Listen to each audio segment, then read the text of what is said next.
ივანიშვილმა ზუსტად იცის, რომ დიდი ალბათობით BBC-ს ფილმს ასე ერთი ხელის მოსმით ვერ გადააგორებს. ქიმიური იარაღი ის თემაა, რომელიც უნდა თუ არა ეს ვინმეს ცნობილ დიქტატორებს უკავშირდება და სადაც ქიმიური იარაღი, იქაც კრემლი და რუსული უშიშროება. შემდეგი კვირა ივანიშვილისთვის მიუხედავად მსოფლიოში არსებული დიდი ტურბულენტობისა, ძიმე იქნება. ლონდონი და ბრიუსელი თავის სათქმელს უფრო ხმამაღლა იტყვიან. უკვე არსებულ და მოსალოდნელ ევროპულ რეაქციას ბრიუსელიდან ჩემი კოლეგა ევროსკოპის რედაქტორი თამარ ნუცუბიძე გაგვაცნობს, მივესალმები მას და მადლობა რომ ჩვენთან ერთადაა. თამარ, გაგვიზიარე რეაქციები, რომელიც ამ საერთაშორისო მასშტაბის სკანდალს მოყვა და მოყვება.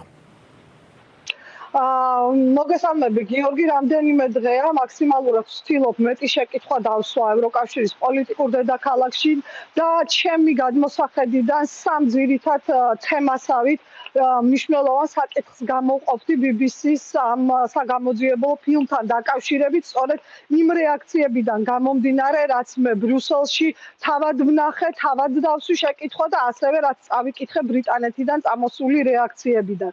პირველი არის ის, რომ უმრავლესობა, კი არა ყველა, ვისაც პირადადაც ვესაუბრე და ვისი გამოხმაურებაც ვნახე, ეყრდნობა და აქცენტს აკეთებს იმაზე, რომ ინფორმაცია წამოსული ისეთი სერიოზული, ისეთი ავტორიტეტული მედია საშუალებიდან, როგორც BBC არის, მათი გადმოხედვიდან, ევროპელი პარტნიორების და პოლიტიკოსების გადმოხედვიდან, უფრო უნდა იყოს სანდო და სწორი ინფორმაციაც უნდა იყოს. ეს არის პირველი, რაზეც ისინი აქცენტს აკეთებენ.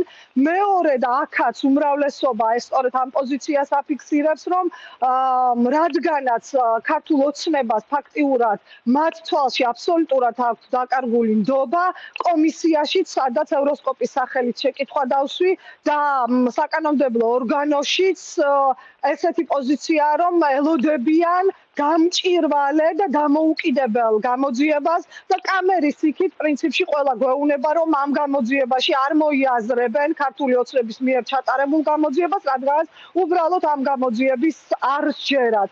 და მესამე, ეს უკვე პოლიტიკური ნაწილია, ჩემი აზრით და ამას ეთანხმებიან ასევე პოლიტიკოსები, როგორც ბრიუსელში, ასევე ლონდონში, ამბობენ, რომ ისედაც გაფუჭებულ ჩვენს აი ამ ევროინტეგრაციის გზას, რომელიც აქ უკვე თქვეს, რომ მხოლოდ ქაღალდზე დარჩა კანდიდატის სტატუსი, კიდევ უფრო მოარყევს, რადგანაც მოსალოდნელია, როგორც შენ თქვი, რომ იქნება უფრო მეტი მსჯელობა ამ თემაზე.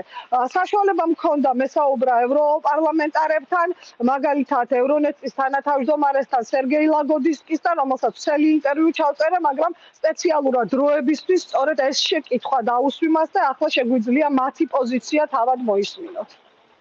ჩვენ ჯერ კიდევ ველით მეტ განმარტებას ყველა მხრიდან ევროპული დემოკრატიული ტიპის საზოგადოებაში ჩვენ ვენდობით ისეთ მედიას, როგორიც BBC-ია.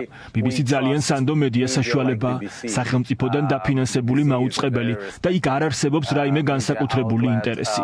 ჩემი ვარაუდი ასეთ სიტუაციაში ყოველთვის არის, რომ თუ მაქვს ინფორმაცია, ის უნდა იყოს გადამოწმებული, მაგრამ პირველ რიგში ვარაუდობ, ისეთი წყაროდან წამოსული ინფორმაცია, როგორიც BBC-ია, უნდა იყოს სწორი. მანევრირება, რასაც ახლა ვხედავთ, ცდილობები იპოვონ რაღაც არგუმენტები, რომ შესაძლოა ეს ნივთიერება იყო, ან სხვა ნივთიერება, შესაძლოა იყო გარკვეული წყალი.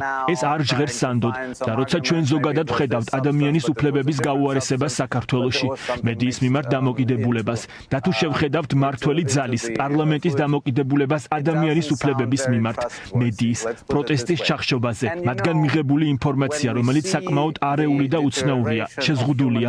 ჩემი აზრით, ჩვენ უნდა დაველოდოთ, მაგრამ რა თქმა უნდა, ამ თემაზე ვისაუბრებთ, რადგან როგორც თქვი, ჩვენთვის მთავარია პრინციპი, რომ ჩვენ გვჯერა თავისუფალი მედიის, განსაკუთრებით საჯაროდ დაფინანსებულის, როგორიც არის BBC. მიმაჩნია, რომ ეს იქნება კიდევ ერთი ძალიან მნიშვნელოვანი საკითხი სამსჯელოდ, რადგან ბევრი საუბარია იმაზე, რა სახის დეფიციტია მთავრობის პოლიტიკურ სისტემაში. ბევრი ადამიანი აქცენტს საარჩევნო საკითხებზე აკეთებს, ბევრი სხვაზე. ჩემთვის მთავარი თემა და ინდიკაცია იმისა, რომ რაღაც არასწორად მიდის, არის ის, თუ როგორ ეპყრობიან დემონსტრანტებს, როგორ აპყრობიან ოპოზიციას, სამოქალაქო საზოგადოებას და მედიას. Ბევრი ადამიანი აქ პარლამენტში ბელარუსსაც ადარებს. მე არ ვარ მათ შორის, ვინც დაიწყებს ლაპარაკს, რომ ეს ბელარუსულია ან რუსული. მაგრამ რასაც ჩვენ ვხედავთ, ეს არ არის დემოკრატია. ეს არ არის დემოკრატია, რომელიც ევროპისკენ მიისწრაფვის და ეს არ არის თავისუფალი ხელისუფლება, რომელიც ყველასთვის თავისუფალ სივრცეს უზრუნველყოფდა. ის ფაქტი, რომ ასეთი სანდო მედია, როგორც BBC ავრცელებს ამ გამოძიებას, ძალიან შემაშფოთებელია. საქართველოს კონსტიტუცია ამბობს, რომ ყველა სახელმწიფო დაწესებულებამ ყველაფერი უნდა გააკეთოს იმისთვის, რომ ქვეყანა გახდეს ევროკავშირისა და ნატოს წევრი და დაიცვას ადამიანის უფლებები. თუ ეს ინფორმაცია სიმართლე შეესაბამება, ეს არის ძალიან სერიოზული და სახიფათო სიტუაცია ამ ქვეყნისთვის. იმ ქვეყნისთვის, რომელიც ევროკავშირის კანდიდატია და რომელიც ევროპული ოჯახის ინტეგრაციას ცდილობს. პირველი მსოფლიო ომის დროინდელი ქიმიური ნივთიერების კამბიტის გამოყენების შესაძლო ფაქტი არ უნდა იქნეს უგულებელყოფილი ან უყურადღებოდ დატოვებული. პირადად ვესაუბრი ადამიანებს, რომლებიც მოწამლულნი იყვნენ. მაშინ ჩვენ არ ვიცოდით რა ქიმიკატზე იყო საუბარი, მაგრამ მათ მითხეს, რომ სიმპტომები ძალიან განსხვავდებოდა ჩვეულებრივი ცემსადენი გაზისა თუ წყლის ჭავლისგან. ბევრს ჰქონდა კანის დამწვრობა, სუნთქვის პრობლემები, ხოლო ქრონიკული დაავადებების მქონე ადამიანებს მდგომარეობა გაუარესდათ. ზოგიერთი მათგანი დღესაც იტანჯება. თუ ეს დადასტურდება, ეს ადამიანის უფლებების მძიმე დარღვევაა. საჭიროა სწრაფი დამოუკიდებელი და საერთაშორისო გამოძიება. ეს ეხება არა მხოლოდ ქართველი ხალხის უფლებას იცოდეს სიმართლე, არამედ ევროკავშირის ვალდებულებასაც. უზრუნველყოს, რომ კანდიდატი ქვეყნები იცავდნენ ევროპულ ღირებულებებს და ადამიანის უფლებას. თუ დადასტურდა, რომ ქართული ოცნების რეჟიმმა ეს ქიმიური ნივთიერება გამოიყენა მშვიდობიან დემონსტრანტებზე, ევროკავშირმა მკაცრი და დაუყოვნებლივი რეაგირება უნდა მოახდინოს. აქ საქმე მხოლოდ კეთილნებას არ ეხება, პასუხისმგებლობაც გვაქვს. ამ საკითხზე კოორდინაცია მექნება როგორც ევროკომისიასთან, ისევე საბჭოსთან, რათა ეს ფაქტი შეუმჩნეველი არ დარჩეს. მე ვდგავარ ქართველი ხალხის გვერდით, მათი თავისუფლების, დემოკრატიის და ევროკავშირში ინტეგრაციის ბრძოლაში. მკაცრად ვეწინააღმდეგები ქართული ოცნების რუსეთის მსგავს ქმედებებს.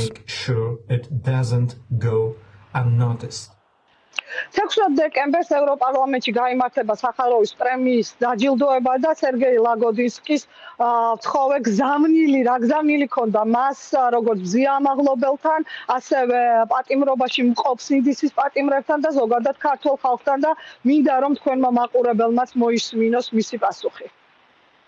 ეს ძალიან მნიშვნელოვანია, მე ჩართული ვიყავი, რომ უმრავლესობა დაგვერწმუნებინა პრემია მზიასთვის მიგვეცა. ეს რა თქმა უნდა არის ჯილდო მისი პირადი სიმამაცისთვის, მაგრამ ასევე პრემიაა ქართველი ხალხისთვის, მათთვის, ვისაც ჯერა ევროპული მომავლის.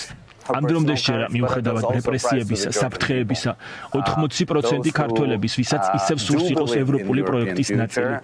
რა თქმა უნდა, ეს არის ნიშანი, სიმბოლო ბევრი მამაცი ადამიანის და ინდივიდის. უკვე ვისაუბრეთ, რომ ოფიციალური დელეგაცია ერევანში არ ჩამოვიდა, მაგრამ მე იქვნახე საქართველოს საუკეთესო მომავლის სახეები. სხვები იყვნენ ქალები, ახალგაზრდა ქალები, კაცები. ისინი ისე უშიშრად საუბრობენ. აქ ევროპაში ადამიანებს უკვე დაავიწყდათ რა ფასი აქვს თავისუფლებას და თქვენ, ჩემო ქართველო მეგობრებო, თავიდან გვასწავლით, როგორ უნდა აღმოვაჩინოთ თავისუფლების ფასი. ვიბრძოლოთ და ვიდგეთ თავისუფლებისთვის. რაც მოხდა რუსეთში, ბელარუსში, ძალიან დიდი იმედი მაქვს, რომ საქართველოში არ მოხდება და ეს მოქმედი ხელისუფლება ქვეყანას ავტორიტარიზმისკენ არ წაიყვანს, ისე როგორც სხვა ქვეყნებმა ქნეს. ჩვენ უკვე ვხედავთ გმირებს ქართველებს შორის და ეს პრემია მათთვისაა. ასე რომ ბრიუსელი ელოდება მეტ დეტალს, ვნახოთ რა იქნება მომავალ კვირაში, რა განცხადებები გაკეთდება და იქნება თუ არა კონკრეტული პასუხები BBC-ს საგამოძიებო ფილმზე. ველით ამ რეაქციებს და ასევე დიდი ინტერესით ველით დაჯილდოების ცერემონიას, რომელსაც სამწუხაროდ მზიამაღლობელი თავად ვერ დაესწრება.